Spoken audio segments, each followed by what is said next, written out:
Yeah. Don't ask me why again, we tried again and didn't feel the same. The plans was nicking up the diagram. Winter overseas, I got some bags that need acquiring. We used to get cash, the checks bigger so they wire them. Plug talk, fuck the middleman, bring the supplier in. From Italy to Ireland. Generation of Wrestling Podcast. You are not rocking with the God. What's really good? Let's get it, GOW! This is your forever knockouts world champion and hardcore country, and you are listening to the GOW podcast because you know we always like to do it with a little hardcore country. I got my stripes earned, battle tested, mics burned. It takes time being. All right. Ladies and gentlemen, thank you once again for tuning in to another episode of the GOW. I'm the franchise. Usually I have my co-host King Tuco. He's not here today, but we got a very special guest in the building, La Leona, Alejandra The Lion. Alejandra, how are you? I'm pretty good, pretty good. You know, just getting ready for this winter storm that's coming to Texas here in a little while. So I'm just chilling for right now. I know. I'm right in the heart of it. I'm in the East Coast in Ohio, so we are supposed to be going through it right now. So, fingers crossed. But speaking of Texas, I got family in Texas, Houston, slash Sugarland. Where are you at in Texas? I live in the DFW area, so like around between Dallas and Fort Worth, close to Okay. the DFW airport. So with you being in the DFW, I mean, I'm pretty sure you're going to say Dallas. But if you could choose any place outside of Dallas, what are some hot spots in Texas you would recommend people to go to if they haven't ever been? Oh my goodness, Texas is so big. Like, Yeah. where do we even start, right? Honestly, I want to say an area that's a little like underrated because it's just so far from the DFW area. Gotta be El Paso. Okay. El Paso is in a good area. Of course, Austin, San Antonio, the big cities, they're always fun. They always Yeah. have their own little thing. New Braunfels. You Okay. can like during summer you can go and like float the river. That's like a thing that people do. So Yeah. that's always fun. Okay. Well, let's dive right into it. So, La Leona, okay, Alejandra the Lion. Where did the name come from? How did you come up with it? Did somebody come up with it for you? No. What was the journey behind the name? So I always say it's because of my name. I mean, Mhm. because of my hair, my Yeah. mane. But I grew up in El Salvador. Mhm. So I was born in El Salvador, born and raised. And I grew up in a neighborhood in a time and in an area where it was really, really bad. A lot of poverty, uh, a lot of unfortunately very gang filled neighborhood, Yeah. and kids grew up with very much survival skills and mode, and everything was just you had to fight, you had to fight, you had to fight. It was always a constant fight. Um, so I remember when I was little, I always had this like big hair, but I remember someone said to me, they were like, "Oh my God, you're like a cute little lion."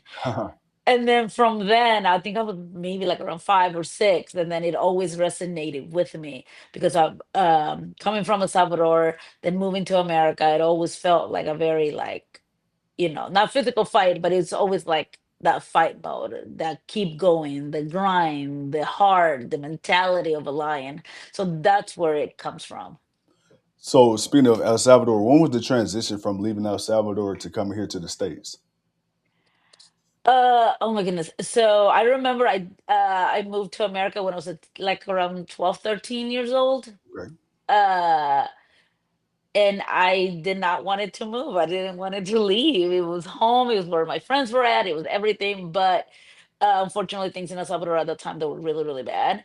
So my family just kind of pick up our bags and moved to America. Very similar story to a lot of immigrants for a better life, bigger opportunities to escape gang violence and poverty and all that stuff. So that's how my family pretty much ended up here in the United States, or the main reason why we're here. So I know a lot of people when they move when they're younger, it's a rough transition, right? Regardless if you're younger or older. But with you already being 12, 13 years old, already starting to establish your identity, how rough was it trying to, acclimate to American life and American culture? Oh my goodness, it was rough. I'm not gonna lie. It was very culture shock. There was a lot of things that were like oh my goodness, like I'm in a completely different world. I spoke no English, zero, nothing. I remember people used to ask me questions, and I just looked up and I was like, yes, no, like where you just like you just don't understand, so you just kind of smile and just kind of Uh-huh. sit there. And I was just thrown into school right away, so that was rough because I didn't even know what standardized testing was. I didn't even know how to take a test like the way they test here in Yeah. America. So that it was, and then I didn't spoke any English too. So I remember just looking at, you know, the test and the paper, and I'm like, I don't know what I'm supposed to do, and just looking around. Obviously making new friends, especially like during those quote unquote early teenage years. It was a little rough. It was, but I did it, and I'm here. I speak English now Yeah. sometimes. Yes, yes. So something else I've noticed too, just kind of reading up on you and researching you, your faith is very important to you, right? How important is it to take your faith and your heritage with you, especially now that you have this platform as a wrestler? How important is that to keep that with you and to spread that? um Growing up in El Salvador, right? Like I said, we grew up poor and with a lot of struggles and hardship, and a lot of people relied on faith. Sometimes when you just don't have much, what you have is your faith and your system of belief to help you get through those times. Um, and now I'm very fortunate that I was able to leave El Salvador because God knows what will happen if I were to stay there, right?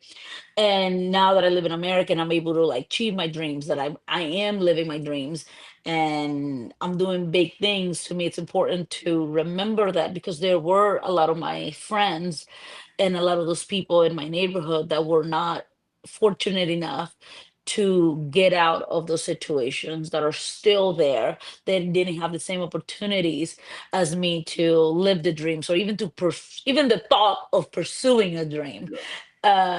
So that's why I'm always very, very like thankful to God and everything that I have, because I know what it's like not to have anything. And I also see my friends and some of my family members who don't have what I have.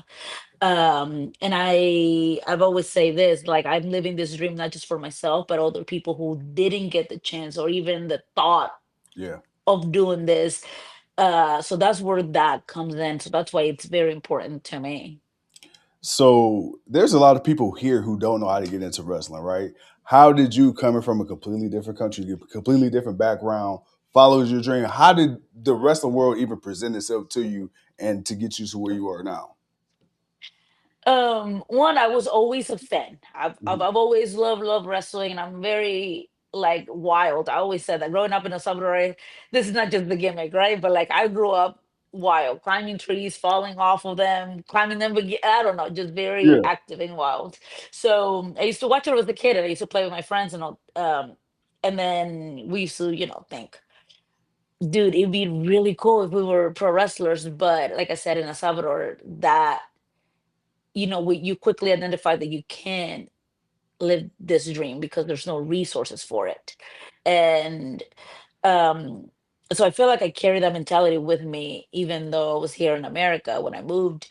But you know I remember, I can't remember how long it was or when exactly it happened, but I felt almost like I didn't feel out of love, but I was just not watching that as much. I was, when my brothers would watch or when it was on TV, I would sit there and watch, and I remember how I felt. yeah, But it wasn't until I remember I was spending a lot of time with my brothers and they were watching it. So then I was like, oh my God, it's like that little kid in me. Like once again, I was like, I love this. And that's kind of what replanted that seed again. Or go back to like that little kid in me that was like, hey, I remember I wanted to do this. I always wanted to. And now that I'm older, now that I'm in America, I was like, I think I can. You know what? I'm gonna try it. And then eventually, through a friend of a friend, because they was you used to see me post and talk about wrestling, they were like, hey, I know somebody who's training, and I was like, where? Like, where do I go? And I ended up at DFW All Pro. Hmm. My trainer named Lou Gotti, Lamont Williams, depending on. You know, it's crazy. We the- actually interviewed Lou Gotti last year. oh, cool. Then yeah, Yep. then he was my first trainer, my first coach. And I started with him, and he's from East Cleveland, Ohio. Yep. I'm from Cleveland, Ohio. Yep. So yeah, so and he's very proud of that too. I Yeah. gotta say East Cleveland, Ohio. Oh, you got to. I It's have different. it's yeah, like every time I talk about or when I describe him, I gotta say East Cleveland, Ohio, because I just can't say Cleveland, Ohio. It's East Uh-huh. Cleveland, Ohio. So you know what I mean, right? Yes. Yeah. Oh East yeah. Oh Cleveland, yeah. Ohio. So and that's kind of where I started with him. And now I've been a pro since March 2018, and I think I've had about, oh my god, I lost count, but maybe about over 500 matches. Ooh. Yeah, something like that. I lost count. I tried to keep track at one point, and I just didn't. So But you already said your promotion with Lou, and then you got, of course, VIP wrestling out there in Texas as well. You got reality wrestling, Booker T's promotion. What do you think makes Texas such a hotbed for professional wrestling? oh my goodness, because there's so many great, in my opinion, there's a lot of great schools and a lot of amazing trainers here in Texas. Um, and also, I think Texas being so big and we're just kind Yeah. of our own little world kind of thing. It has allowed us to want to achieve to be the best, you know. And not just that, but then since Texas is big, you go by cities. Yeah. So we have the DFW area, then we have the Austin area, then we got San Antonio, then we got Houston, and every area has amazing schools, talented coaches. Um, so every place that you go in Texas has that. Um, so that's why I said Texas is just big like that. Like here, just in the DFW area with the my opinion, like I said, DFW Pro, and then you got MPX, Metroplex Wrestling, with Athena and her husband. That it at least goes on. So that's why I said it's, and then like we talk about Houston with Booker Yeah. T. So that's why we're very proud of our work, and we always want to be better. That's what I've noticed in every major city here. Do you have a favorite city or a favorite promotion that you work for that every time they ask, "Hey, can you come do this?" You like, "Yes, no questions asked." Oh my goodness, I feel like almost like everything that I do, Okay. honestly. Of course, I got to keep it to my home, right? Fairview Yeah. City, like I got to give it to like to the Dallas area, just because it's right now it's my home, even though home is a different country. But Yeah. for wrestling, Dallas has to be my home. But um, it's hard to pick a favorite one, uh, mainly because like I said, I'm living my dream. So how can you Yeah. pick? How Yeah. can I pick which promotion I like better when I every time that I get to be in a ring, it's a dream come true. Yeah. So but I gotta give it to my home. I gotta give Okay. it to the Dallas DFW. Um Metroplex Wrestling. I also do Lucha here with Martinez Entertainment. So I gotta keep it home. So, so with American style wrestling, right, and lucha, because I'm a huge fan of lucha. That's why I'm a huge fan of the cruiserweights. Uh, if you had to describe the biggest change of style or learning, what is easier in your opinion to learn, lucha or just the American style of TV wrestling? Oh my goodness. To be honest, at first it's hard to, because it does feel like they're two different worlds. Hmm. But once you learn to identify and put it instead of dividing it into American and lucha, put it all as in wrestling, Yeah, makes it a little bit easier. That's what I always try to tell people. Just wrestle, just pro wrestle, just think like that. yeah, Because sometimes when we divide the two, then it becomes two different worlds. got you. But between American wrestling and lucha libre, uh, it is, it's left hand, right hand. It's very much like that. But at the end of the day, we both we use both hands, right? You're Absolutely. just that's the way I like to think about stuff sometimes. Like it makes sense in my head. I don't know No, if it no, no. I makes sense. trust me. I get it. I get it. I get it. So, is there anybody now? It could be independents. It could be WWE, TNA, AEW. Is there anybody, guy or girl or both, that you got your eyes on? Like, if the opportunity presents itself, I need to have a match, or I would like to have a match with that person. Oh my goodness. That question always gets me because it's as I always say, everybody, right? Because everybody's different. Everybody brings a different style to it. But right now, the match that I really, really hope and pray for that it happens at one point, it's Natalia Hart, Okay. Natty Hart, and I've been very fortunate to train with her over in Florida at the dungeon. And I just look at her, and I'm always been in awe. Um, and now that I've gotten the opportunity to train with her and TJ, I'm always like, oh my goodness, I will absolutely love to be in the ring with her because she's just so amazing to me. So So, any definitely her right now. so anytime I get a chance to talk anything positive about Natty, I will, right? Because I've seen her from the beginning to now, and I've seen she's been through so many different phases of the evolution of wrestling, men's wrestling, women's wrestling. She's always been like that mainstay. Can you explain how important it is to have a person like a Natty and a TJ to want to train and help uplift the younger generation, to move the business forward? Oh my goodness, the reason why it's I gotta almost take it in just because they're they love and care about professional wrestling. Yeah, I don't know how to describe it. That's why I said it, that question kind of gets to me and almost like makes me a little bit emotional because I see how much passion, how much they love and care, how much they're paying forward, uh, and how they're willing to help people and how to make pro wrestling better. And I can go on honestly, and it's very admirable what they do because they do take the time to help. They care about not just helping other people, but I feel like they care just about wrestling like as a whole, yeah, not just individually or just as pro wrestlers, but just wrestling, the whole world of wrestling. And like when you see them training and when you see how much they love and care this, that's what we as the New York up and comer people, to have somebody like them, who've been in the business for so many years now and they've seen it and they've been through so much. They're still grinding and hustling and working and still care, and they still that is, how do you put that into words? It's yeah.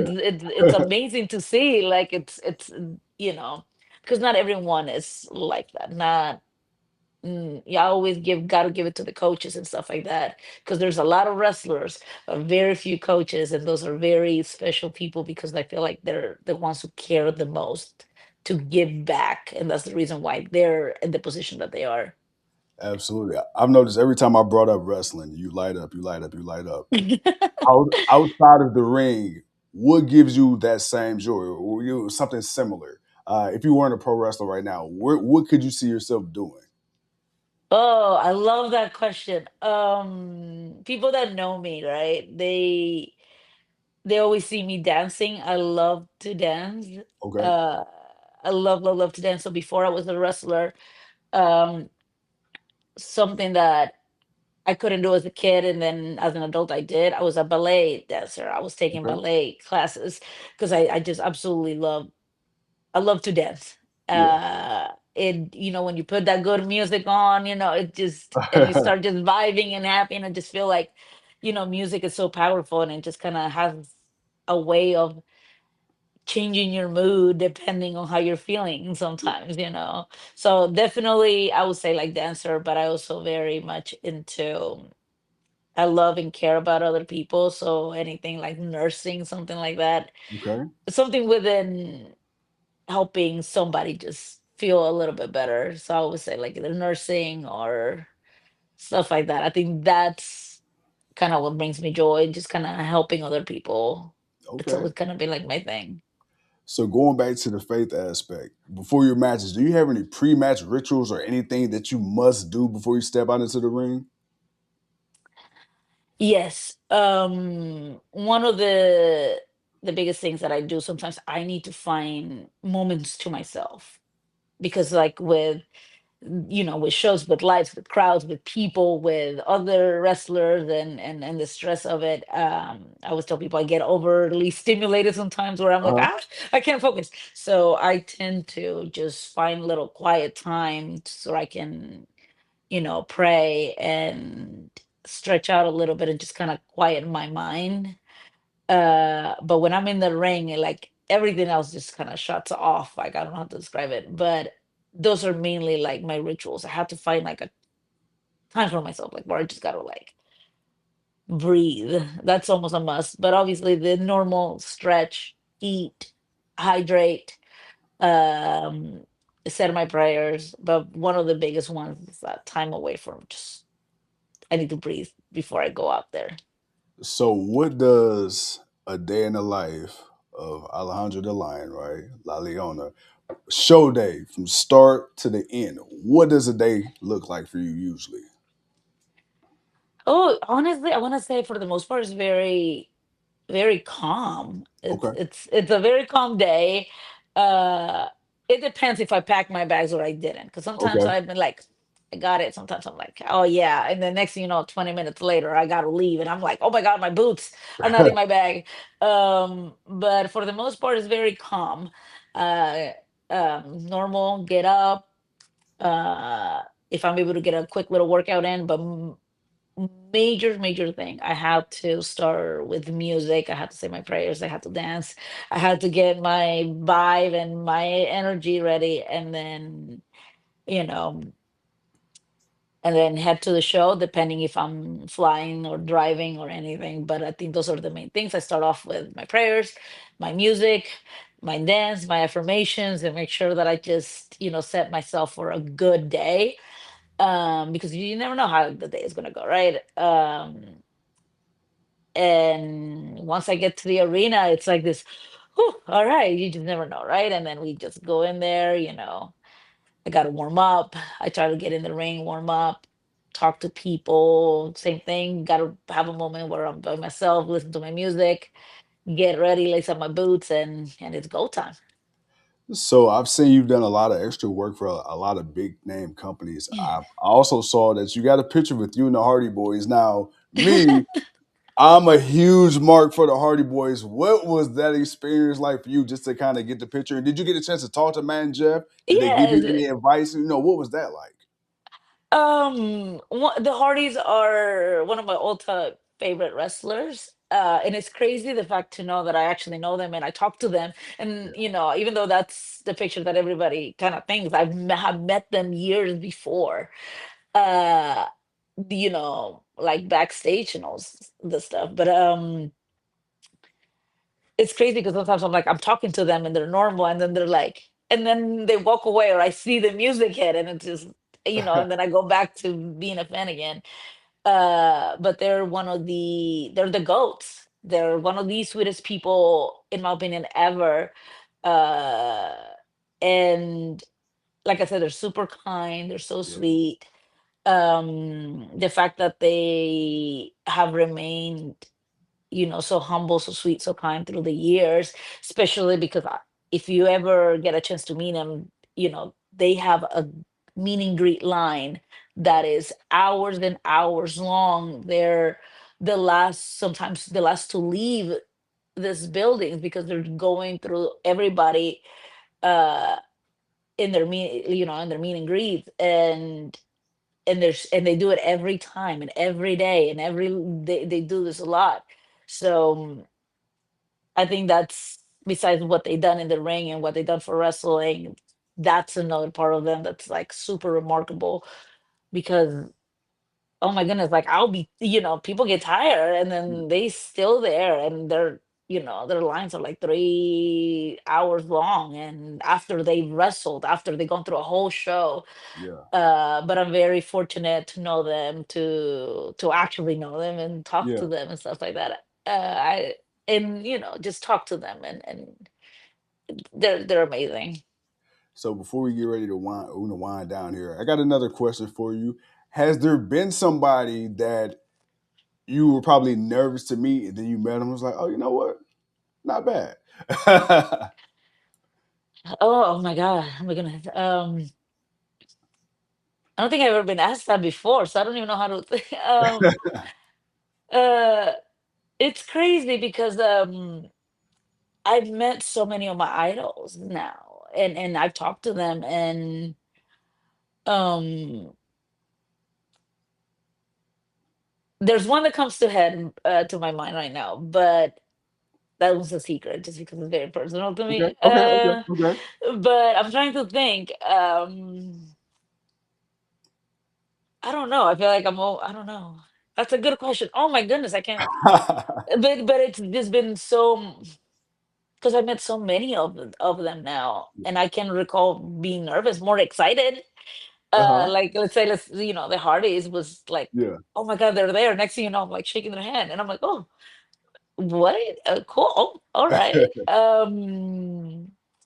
I'm trying to think. I don't think I've ever really been nervous like that, but I'm more excited. Okay. But there's just been so many of them. Yes. Um, Maybe Brock Lesnar. Okay. Okay. Okay. Okay. That was, now that I think about it, yeah, he's a very intimidating person. Uh, and then he was just sweet and kind. The first time I met him. But yeah, I was like, you know what? That's a good one. I do remember. I was like, oh my God. I'm like, because it was just more intimidating than anything. uh-huh. But after, he smiled and talked for a little while, I was like, oh, okay. Whew. It was just a little more relaxing, yeah, but definitely him. Last question for you. So, dead or alive, if you could pick one person to have a match with, who would it be and what type of match would it be? Oh my goodness, I have two. Okay. I'm listening. Um, Definitely one of the goats, one of the greatest, Eddie Guerrero. My guy. Yes. Eddie Guerrero was a person that I identified a lot with. Um, the whole Latino heat, and Hmm. him for sure. Another person, um, China, Okay. Okay. because like I'm a very attitude era kind of person. So China, I remember growing up, and I did believe she was the ninth wonder of the world. Hmm. She looked so strong, and I don't know. And to me, she was beautiful, despite whatever people say, right? But I used to look up to her a lot because when you're a kid and you see another woman in such high power like that, it's very inspiring. So I would say those are the two people that Okay. that are like, I would love, at least to even meet them. Yeah. Okay. So you know what? I thought I had one last question, but you said something about Eddie, and I got to ask you this about Eddie. Um, for somebody who meant not only so much to the Latin community, the Latino community, but just people of color, all and just people all over the world, but specifically us, right? Growing up as a young woman, watching Eddie do what he do with the lie, the cheating, the stealing, but it's like people fell in love with it, right? And he was a guy who was unapologetically himself, Latino. What did that mean for you, and how do you feel? Like just to see somebody like that in that light, him, the Rey Mysterios, and so on and so forth, become these larger than life characters. um oh, you said it right. It's we're a minority, and I always have said things, especially growing up in El Salvador, being the only one right now, the only one who's created the history that I created, as a woman, as just a lot of things. It's sometimes it's you just don't know if people are gonna accept different, Yeah. or someone different, or and when I used to see Eddie, I was like, oh, someone that looks like me, sound like me, they speak the same language, their music is in Spanish. I understand that, especially at a time when I spoke no English. So when Viva la Raza used to come on, I was like, I understand that, I get it. I'm like, yes. So there is presentation. Yeah. It's something I resonate with, because as a Salvadorian, as the only one, the only female Salvadorian right now, um that's that's inspiring. It was very inspiring to see them. If they did it, I can do it. uh so yeah, it's really cool. It's really cool what they did, because I feel like they pave a lot of the way for a lot of other Latin wrestlers uh in the sport. And especially now when you look at like the Ray Phoenixes, the Pentas, and you can go on and on and on. At this point, Damian Priest, so you can just keep going on and on. So definitely a lot of representation, a lot of love. And I definitely want to thank you for taking the time. I thoroughly enjoyed this. We definitely have to set something up to run it back. Yes, for sure. Well, thank you so much for having me. I appreciate it. Thank you for giving me the platform and the space to just, talk and Oh, share. absolutely. Uh, And before we get out of here, where can people find you on all your socials? Do you have any merch shops available online where people can go buy your stuff? oh my goodness, I've been so bad at merch. So I'll get the, Okay. Yeah, I I'll get got it you. done. I'll get it done. This has been a lot going on. I've been pretty busy. But for socials, if you just type Alejandra the Lion, Alejandra Lion, or Alejandra Quintanilla, then you will find me on X. I would say Twitter, X, Instagram. I'm terrible at TikTok, but TikTok and Facebook. All right. And I'll make sure when we get out of here and I edit it, I'll plug everything down below. I add the link so people can find you very, very easily. With that being said, ladies and gentlemen, thank you once again for tuning in to another episode of the GOW. I'm the franchise. She is Alejandra the Lion, and we'll see you guys soon.